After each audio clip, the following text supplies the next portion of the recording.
How are you? I'm fantastic. How are you? Doing good. Thanks for jumping on. Oh, it's great.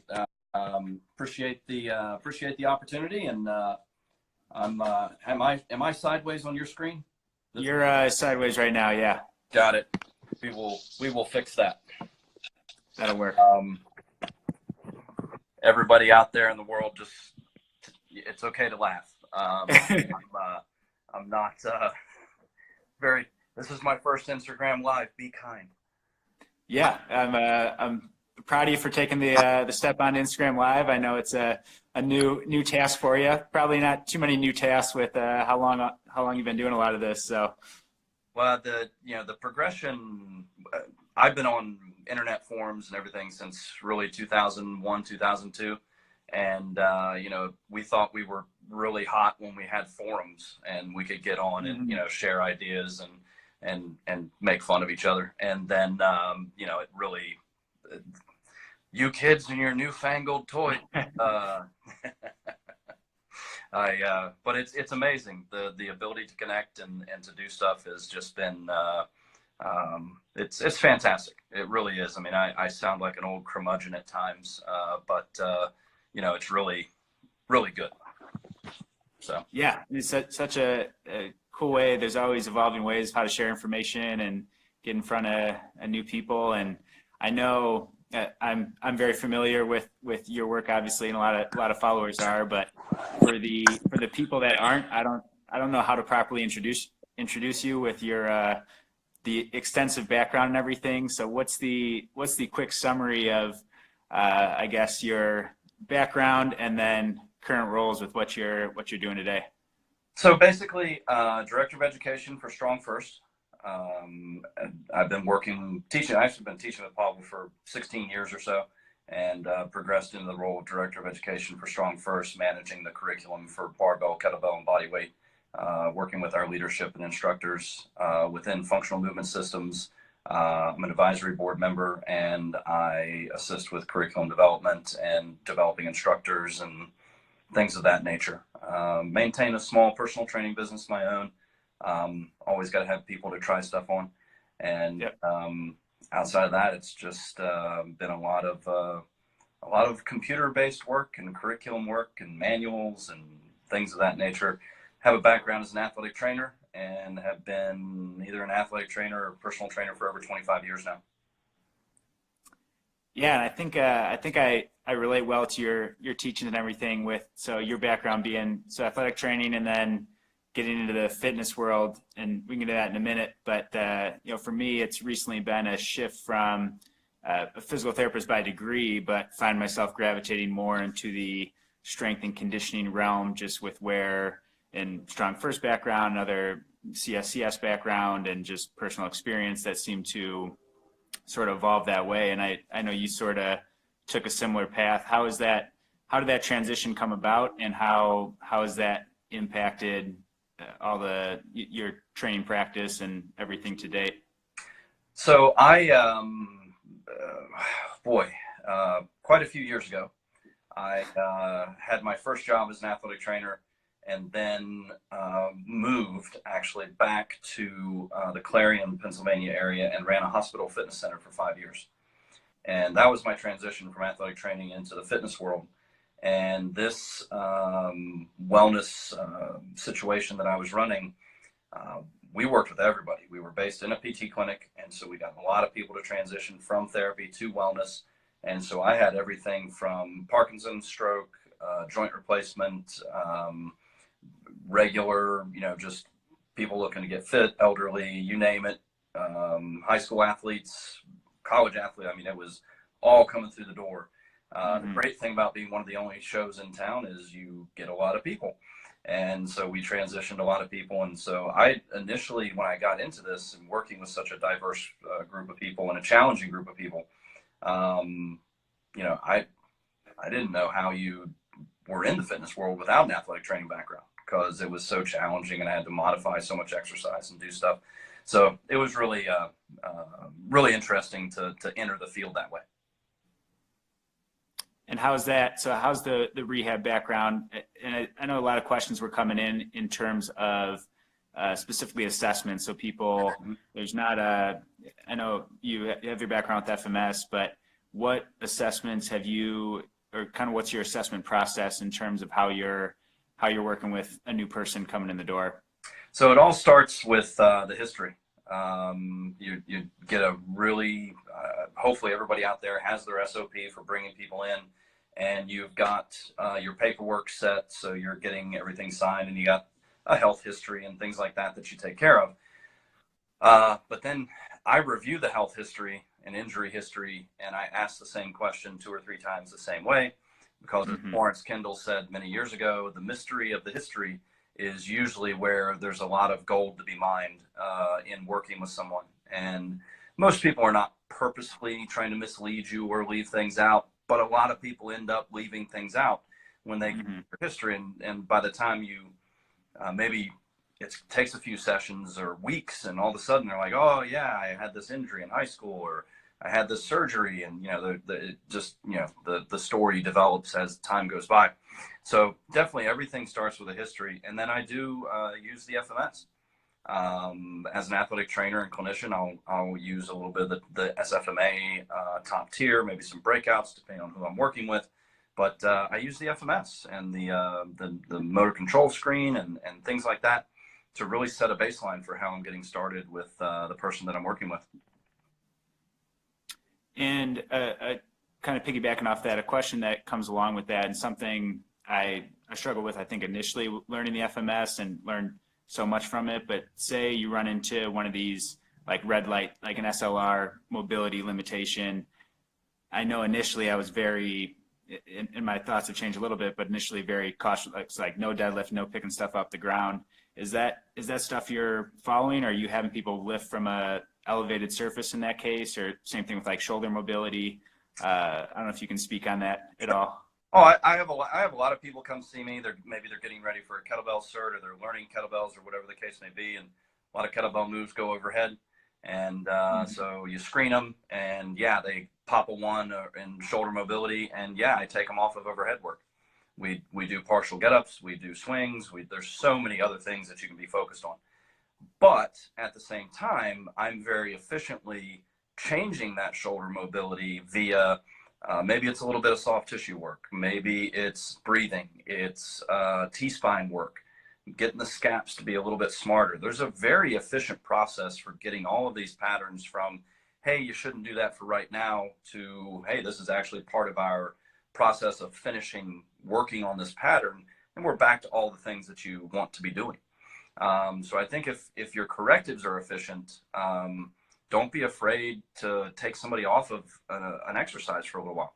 In fact, I work with a lot of people that just changing their activity, taking them off of something for a short period of time, changes their movement better than any corrective I could ever give them, because they were just doing too much of it. And that's always like, I think it's, and I've mentioned this in a bunch of other venues, but I think it's very interesting that we have these cottage industries that have grown up around the concept of better recovery. Well, how about just doing less? Yeah. Instead of trying to figure out how you're going to recover from your training, how about we just start with taking away a little bit and do a little bit less and rest a little bit more, and all of a sudden you recover from your training and you're making much better progress. So I think I'm not afraid to have those conversations with people. They can be very challenging conversations. I'm sure you've had the same sort of conversation with people where, maybe it's a runner, and somebody says, I'm not going to stop running. And, I usually go with the joke of, well, does your mechanic try to fix your car while you're driving it? If that's not the case, then we should probably let's pull the car off to the side for a little bit, and let's work on it and get you back on the road and performing much better. So I think those taking those steps are intimidating at first, when perhaps the skill in changing the pattern is still developing. But if you're efficient in changing the patterns, I have no problem pulling people off an exercise for a short period of time. Now, do you think it's always important so if you're pulling something out, to replace it, so it's not like you're Are you ever removing it completely and not adding something else in, or are you, like you said, removing the overhead press but doing partial get-ups, doing things that work with the range of motion that they have available? Absolutely. And when you look at the screen in totality, you find where can I push, where do I need to hold back? It just helps with good programming.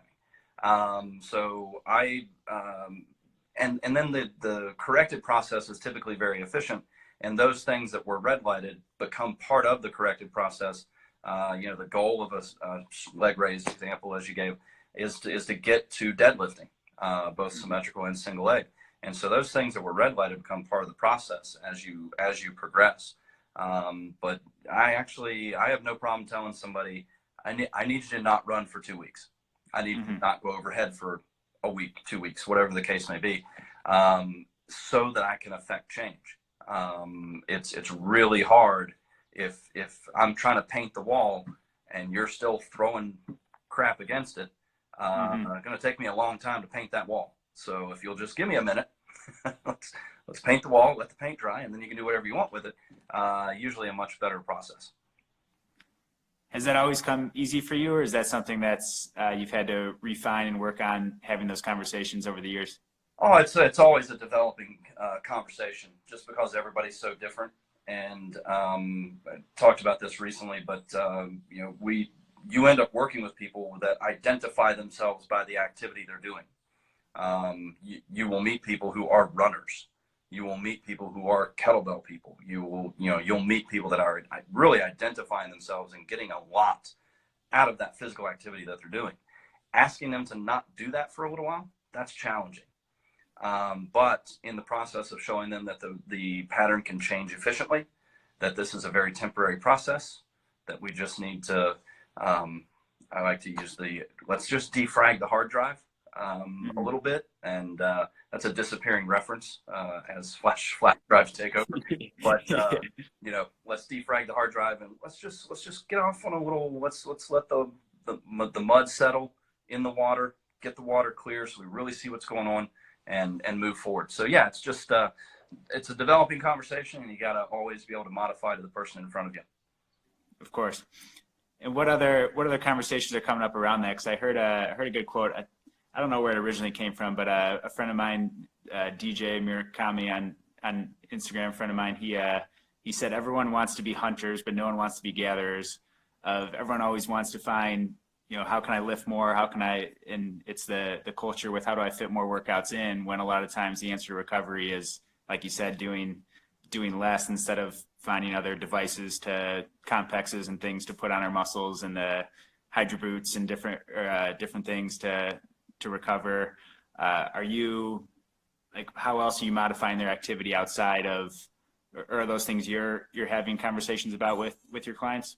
Sure. I think, and this is coming up in an article and kind of based off of something Gray said over the last few years in reference to the SAID principle, specific adaptation to imposed demands. Well, that's the organism's specific adaptation to the environment's imposed demands. So if you are continually trying to tweak the environment, the programming, the weights used, everything like that, where you're sleeping 4 hours a night, your diet doesn't support, you're not hydrating, your diet doesn't support healthy performance, and you keep trying to change the environment, you're trying to change the wrong thing. So you have to have both conversations. This will be an upcoming article for me, is the recent, and should not have been a revelation, should not have been something that I should have had to have had this epiphany moment of. But, 4 years ago, when I really took on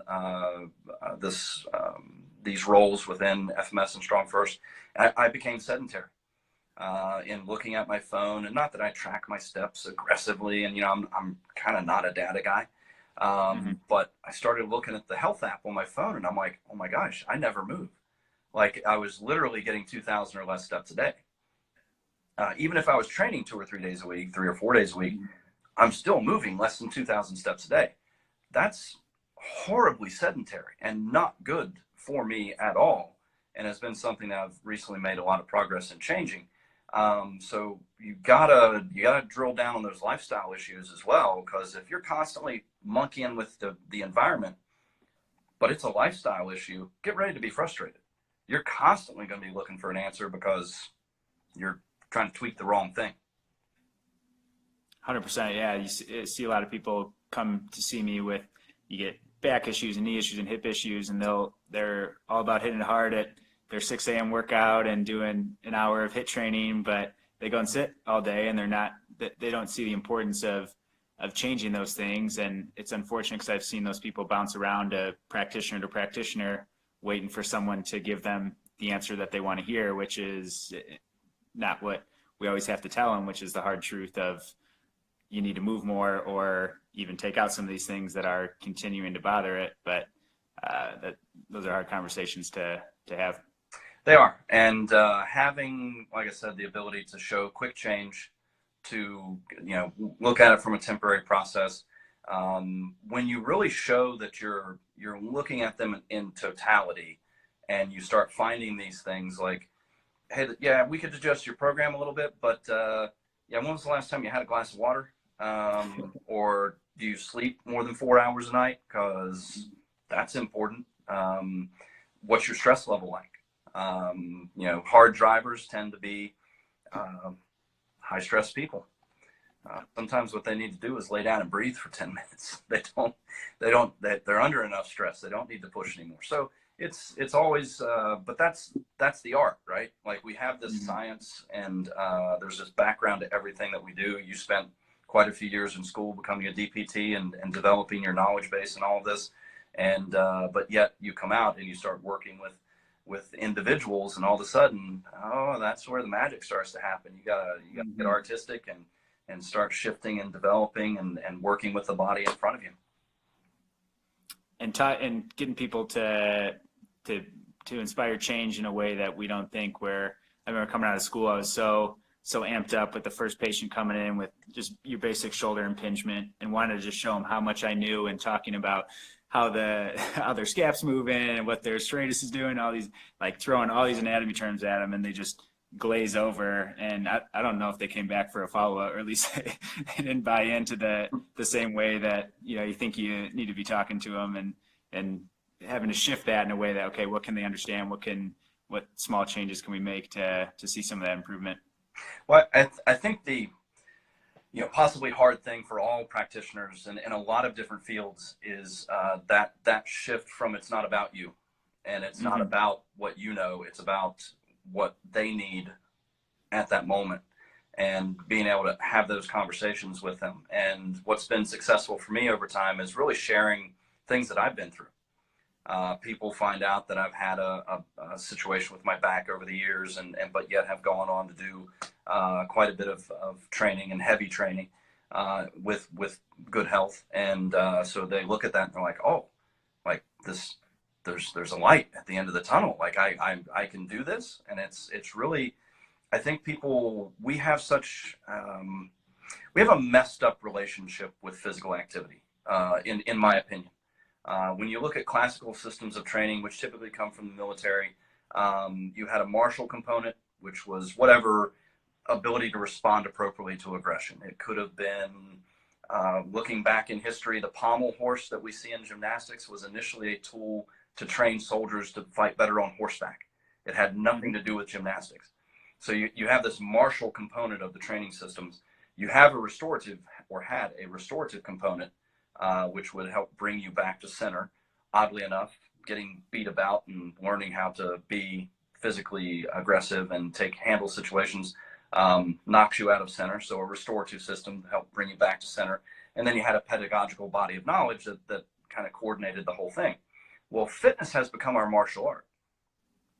We now push and look at fitness as this thing that we take on, and something that we are, instead of something that we do to be better at some other stuff. And so I think that's very interesting from a physical standpoint, and getting back to the idea that you know, I like to hike, and I teach. So my physicality is really based around being able to go teach efficiently, be a good example of the things that we do, and demonstrate the moves well, and you know, all of that stuff.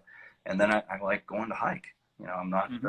not a thrill seeker. I'm not trying to summit any 14,000-foot peak or anything like that. I just like Yep. the woods and walking. So I and that's so back to wrap back around on some of the conversation that when you're talking with somebody, when they start understanding that, hey, there's this whole like lifestyle thing where just getting more steps in, just getting a little bit more water in, just, you know, you break it into these pieces and make it accessible, and all of a sudden they're like, yeah, I can do this, instead of Mm-hmm. thinking I got to go do what I saw on Instagram.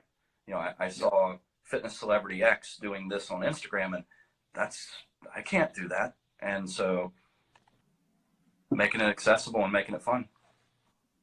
Yeah, and some of the comments coming in agreeing that the importance of fitness being a lifestyle and not necessarily the end goal, and preach a lot to the people that I'm working with of longevity should be our goal, and performance tends to be a side effect of that, though, that if we're training in a way that promotes longevity and hitting good positions, then performance inevitably follows, but we shouldn't chase performance at the expense of longevity.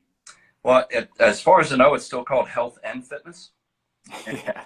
The only place fitness comes before health is in the dictionary.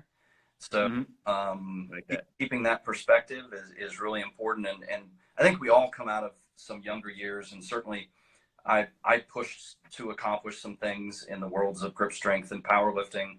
Not that I did fantastic in powerlifting or anything, but, you know, I pushed a bit, and certainly, you know, gathered a couple of things along the way. Some of them because of other things that were going on. I've had 3 different abdominal surgeries, and none of them that I asked for. But, you know, an inguinal hernia, an appendectomy, and then a ventral hernia, and I didn't ask for any of those. And they weren't activity related, really. You know, we're all going to run into these roadblocks, and we're all going to reach a point where we, the continuity of the training process, the consistency of the training process over time will trump any sort of short-term sort of a cabbage diet approach to fitness, right? We get into these high-intensity, short-term fixes that aren't sustainable, just like a cabbage diet. And, you know, making it consistent and sustainable, great things happen over time. Yeah, people are all after how many workouts they can get in a given week, but at the expense of how many they can get in over the course of a year, 5 years, 10 years. They'll hit it hard for 6 weeks and crash for 2 to 4 weeks, and it's a cycle that's more frustrating too to deal with it that way.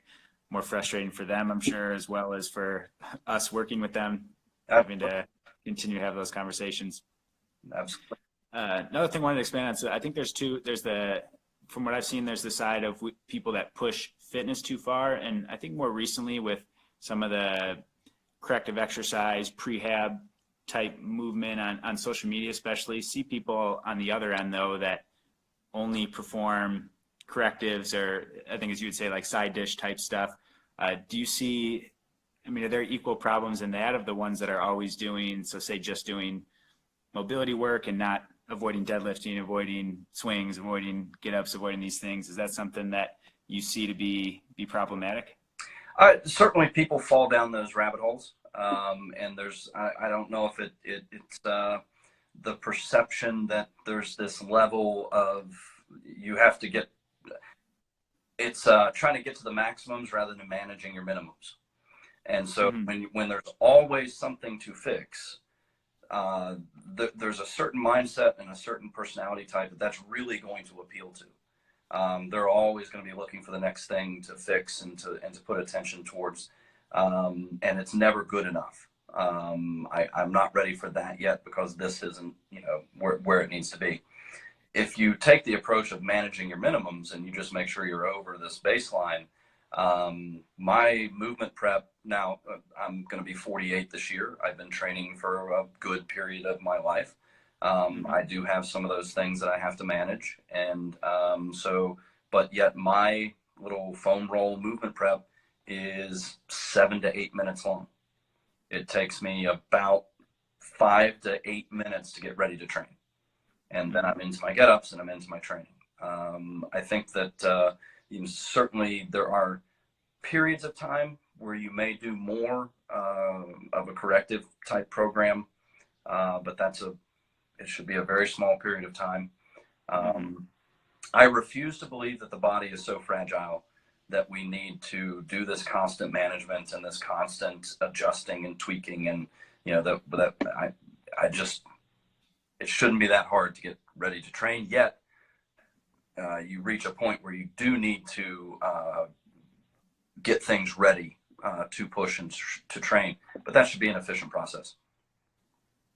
Absolutely, and I ran into that personally, as well as seen it from other trainers spending 35 minutes of a session getting people rolling and doing different band and mobility. And I was there for a while. Coming out in grad school, was some of Kelly Strat's stuff was popular, and nothing against his system at all. Learned a lot from him in some ways, but fell deep down a rabbit hole of a lot of band and mobility stuff, a lot of mobility, I guess what I consider more corrective type stuff. But I would spend, of a 45-minute session, 35 minutes would be like band and mobility things and open shoulders. And then by the time I had time to lift, it'd be a few goblet squats and elevated deadlifts. But too much of a focus, I think, on some of those corrective things and some of those things that aren't bad inherently, but when they become the main course, then I think can get some people into trouble. Certainly.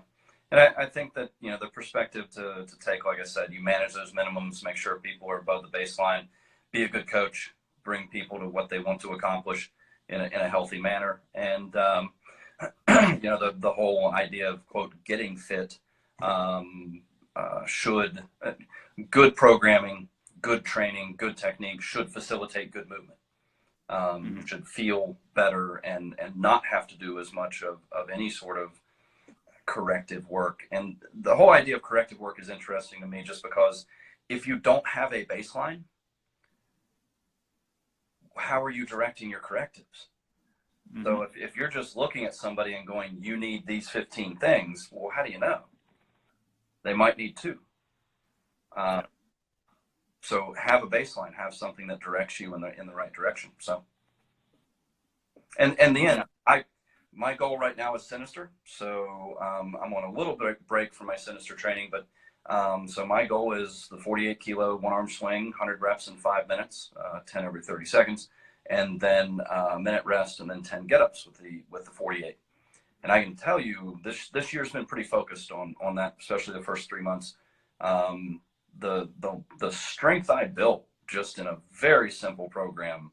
I did a 32 kilo snatch workout the other day, and I was actually just really surprised at how well the bell was moving and how powerfully the bell was moving. And I've been doing a lot of just very simple programming, but with a fairly respectable heavy weight, but feeling good and moving well, and the goal is I want to swing, I want to press, I want to squat, I want to go hike. I don't want to be doing, like I said, my prep, definitely less than 10 minutes, typically 7 to 8 minutes, ready to train.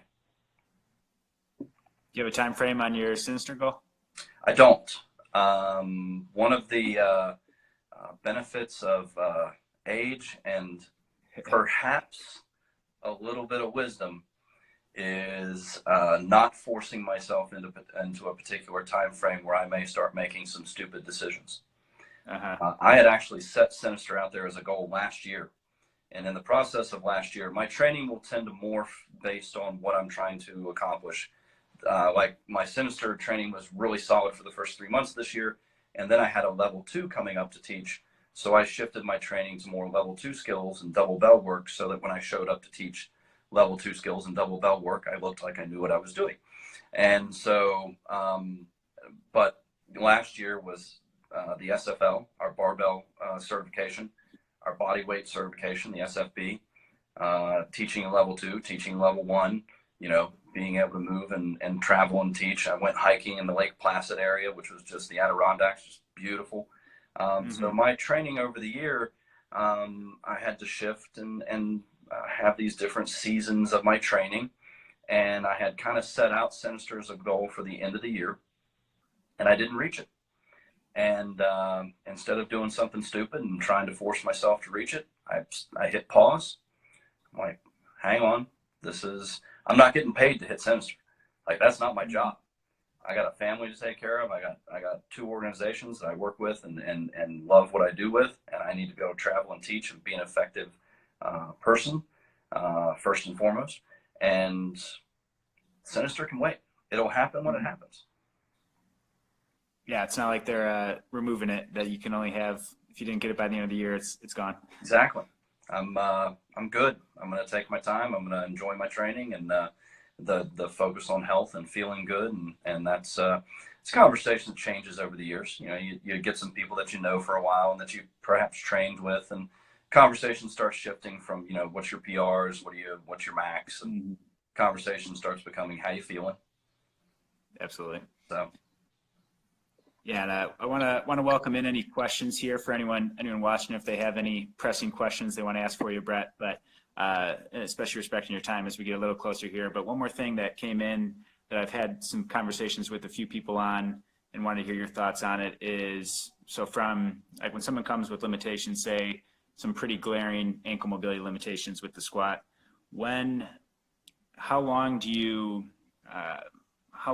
modify through those limitations versus when to, how do I want to word this, persist through it. So say in the example, ankle mobility restrictions, initially, are you elevating people up on a plate? And in that example, are you, at some point, are you trying to get them down on the floor? And if they can't properly do that, are you keeping them on a plate for as long as they need to? So, I'm going to circle around in a couple different directions here. Okay. So first, I confirm that there is an ankle restriction, and we have a really neat ankle clearing screen within the FMS. It lives with the motor control screen. Really neat way to look at the ankles. So I confirm the ankle restriction. Once I've confirmed it, I have some drills that we use within the FMS that I think are very effective for changing ankle mobility. A little bit of soft tissue work, a little bit of these ankle drills. And this will sound perhaps pompous or ignorant, depending on your perspective. But if I cannot affect quick change within that joint, or I find actual impingement, so they start doing their drills and they're like, that pinches up front. Ooh, what? Hang on, that's joint impingement. And even though I have a background as a clinician, I do not currently operate in the clinical realm. I refer that person to somebody to do some manual therapy on that ankle. I had somebody that persisted on trying to change ankle mobility for a year, and they started working with me, and I'm like, hey, why don't we just go get an x-ray? Because when the simple stuff doesn't work and I can't affect quick change, I want to know why. And that may sound pompous, like, ooh, he thinks he can fix everybody. No. If I fail to create change, I want to know why I'm failing to create change. And so I got an x-ray, and there was a very clear mechanical reason why this ankle was not moving. And so this person squats in only lifting shoes or on a board, and we accept the fact that that ankle is what that ankle is. I now know that I cannot change it. And so I don't persist. I find out why. And then in the process of finding out why, I either get help from a manual therapist or clinician, such as yourself, that can do some moves and help me get that ankle moving. Or we modify if it's a situation where it's not going to change. Life is better with ankles. I know that, you know, there's people out there that will say, well, yeah, but the world's most elite sprinters, they have this ankle stiffness. Well, yeah, but if you need to go any other direction than straight, you better be able to move your freaking ankles. Like, it helps a lot with a lot of different things. And so I confirm it. I try to address it. If I fail to change it, I find out why. And then the decision-making process is much cleaner and much better for the person that I'm working with and for me. I'm not sitting there, you know, getting frustrated or just being stubborn. And believe me, I have a stubborn streak. But, you know, I find out why. And I think that's a big step for a lot of trainers. Will tend to be hesitant on referrals and finding out why, because typically they're making blind referrals. If you're a trainer, build your team. Find a PT, a chiro, a massage therapist, a doc. find people in your area that you can refer back and forth to, and you develop this relationship with where the conversation's very easy. Hey, I just started working with Executive Jane. That right ankle, it's not moving as well as the left. Can you take a look for me? The simple stuff didn't work. And then they come back with a recommendation or an improved ankle, and you're moving forward. So I think having a better process in place that guides you through to really defining the situation better is the way to go. So in a case like a mechanical ankle block, because some people fall on I think on the side of like, well, everyone should be able to squat butt to ground with toes forward, and some people are on the extreme of that end, and it's like that would be nice, but you're saying you're okay in those cases to keep people in lifting shoes, not to, I guess, force a square peg round hole type of thing. 100%. When was the last time you enjoyed being forced to do something? Not many times, if ever. Exactly. So your body's really the same way.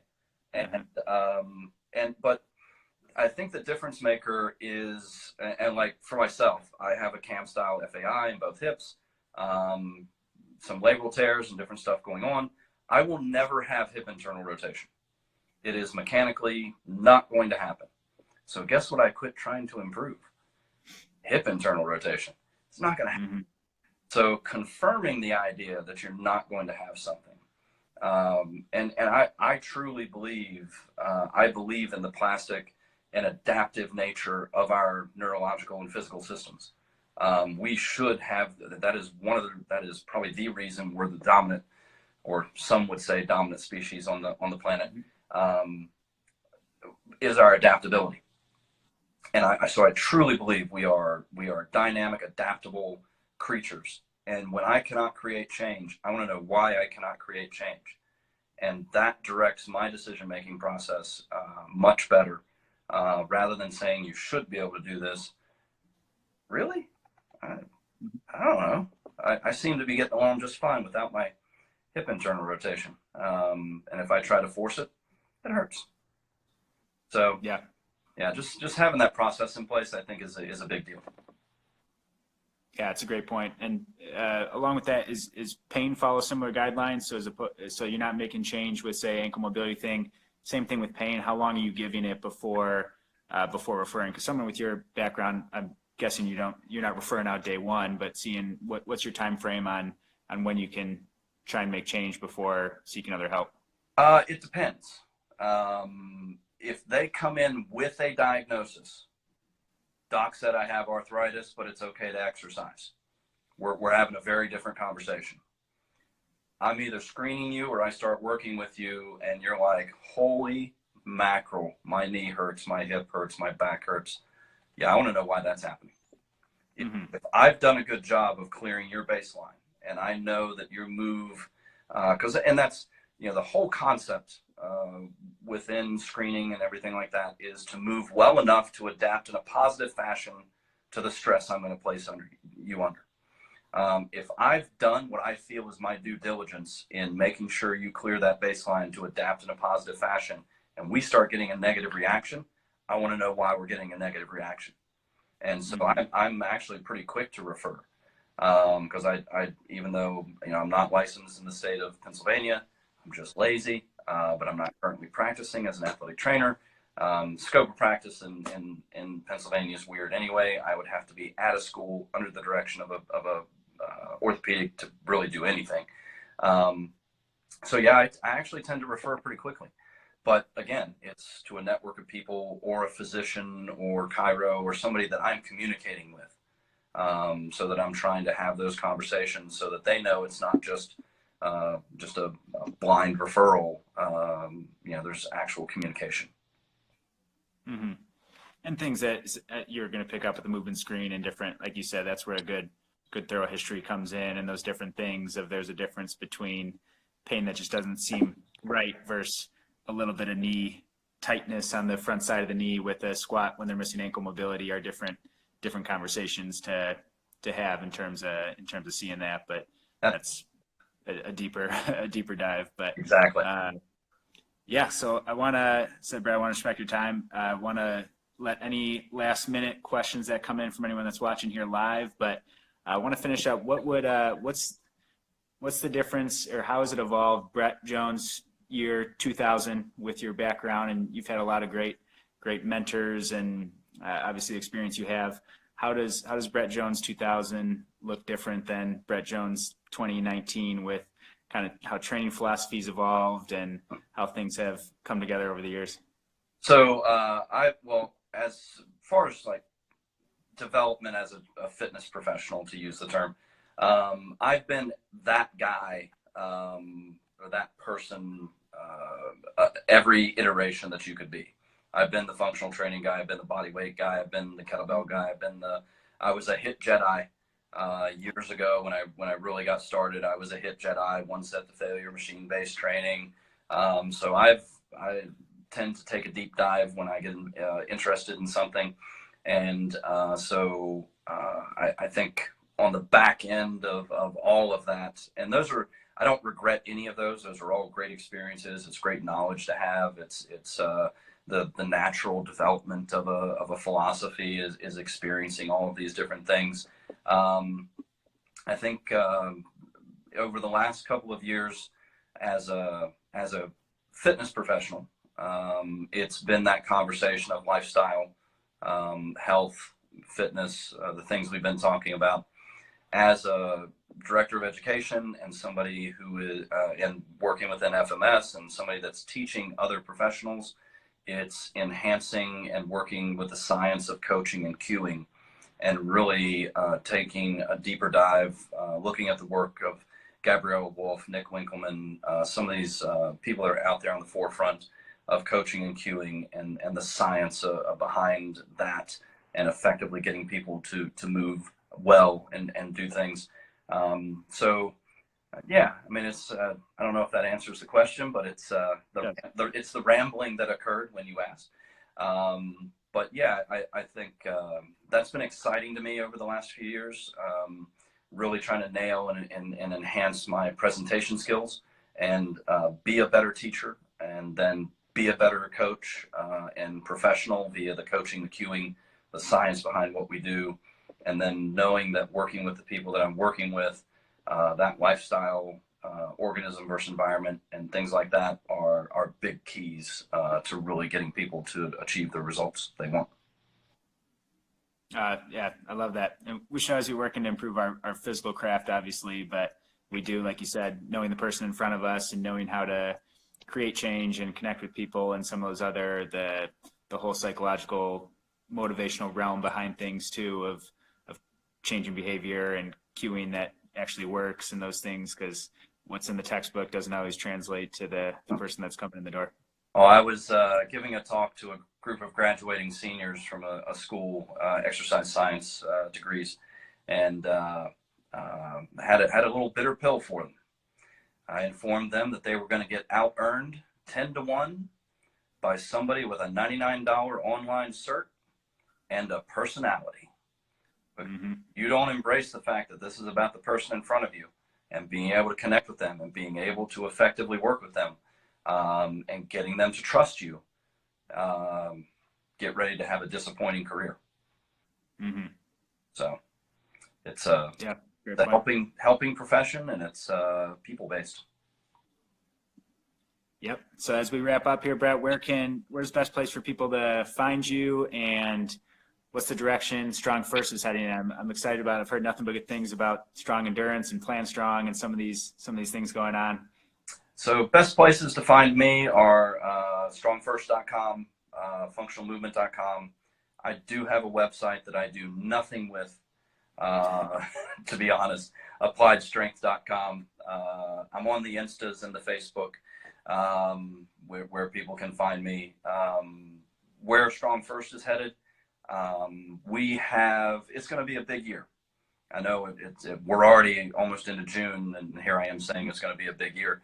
But we have a few things coming down the pipeline. I think we've codified or coalesced 3 really strong branches of the School of Strength with kettlebell, barbell, and body weight. I think we are finishing developing and have a fourth branch of programming and high level information that's out there. So we're just going to continue pushing forward in those realms. And, you know, with FMS, also some stuff coming up as the year goes on. And I cannot say further, or somebody will come to my house and make sure I say nothing else. And so it's a big year. There's a lot going on, and I'm excited for it, and just love this thing that we get to do. Mm-hmm.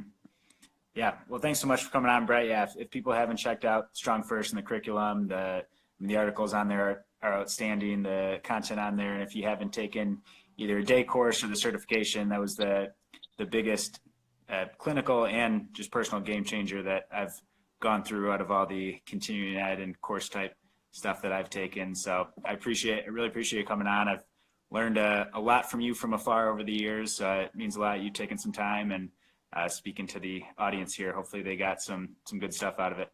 Absolutely. It's always great to have the opportunity to connect with folks such as yourself and your audience. And, you know, the driving concept behind what we do is to pursue, promote, and practice strength, because we believe strength has a greater purpose. And whether that's rehab, whether that's life, wherever that takes you, you know, that's something that I think is that mission, that thing that we want to accomplish. And believe it or not, even though people may not perceive it that way, it is worded differently, but it is the same goal within FMS. Move well, move often is something that embraces that same pursuit, and it's what we do. Yeah, love it, Brett. Thanks so much again. Excellent. Thank you. Really appreciate it. Yeah, we'll talk to you soon. Sounds good. Thanks. All right. Bye. Bye.